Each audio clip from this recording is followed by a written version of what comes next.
Everyone in Abeokuta knew it, but no one dared to say it. The whispers would start the moment her back was turned. And then, suddenly, the whisperer would go quiet.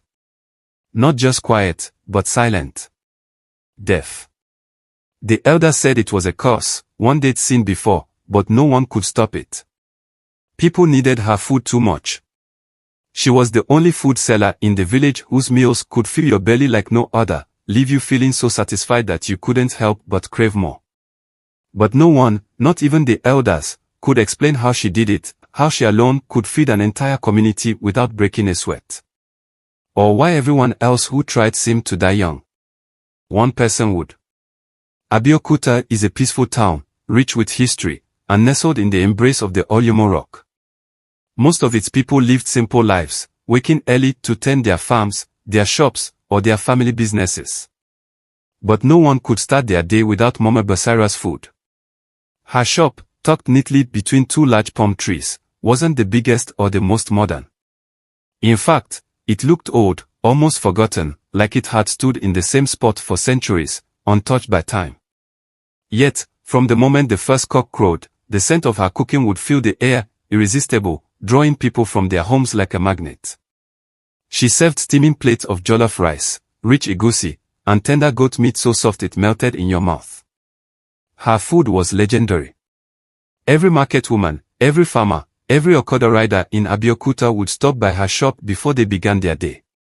What made her food so special? That was the mystery no one could solve. She never had any help. She never ran out of ingredients. And her food was always ready. No matter what time you came, the food would be hot, fresh, and served up by Mama Basira herself with that knowing smile on her face. She must have some secret, people whispered. Maybe her ancestors blessed her. But they dared not say more. Those who did often regretted it. Like the time Mama Oden, another food seller, had tried to compete with Mama Basira. She opened her own shop just across the street. At first, it looked like a good idea. Mama Oden was a great cook too. Her amla was soft, her yudu perfect. But just 3 months later, she died mysteriously in her sleep.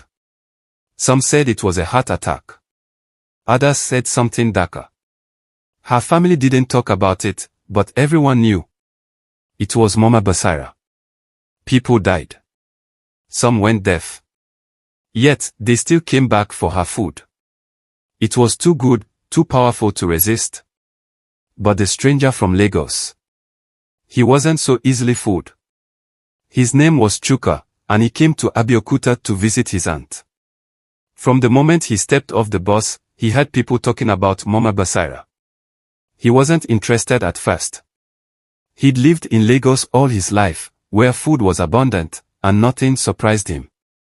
But when his aunt insisted on taking him to the famous food seller, he agreed. Reluctantly. Mama Basira's food is the best in the whole of Ogun State, his aunt told him, dragging him by the hand. You must taste it. Even if you don't like it, you respect it. Chuka wasn't impressed. The shop was smaller than he imagined. The woman behind the counter, heavy-set, with broad shoulders and a face that barely cracked a smile, didn't seem like a legend. She looked ordinary.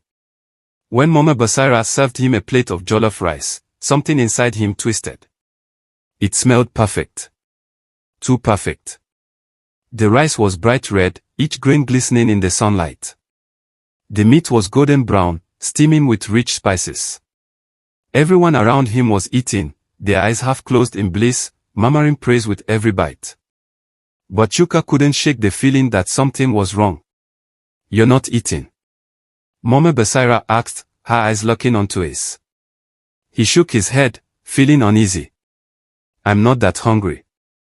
She didn't push, but the look she gave him, it sent a shiver down his spine.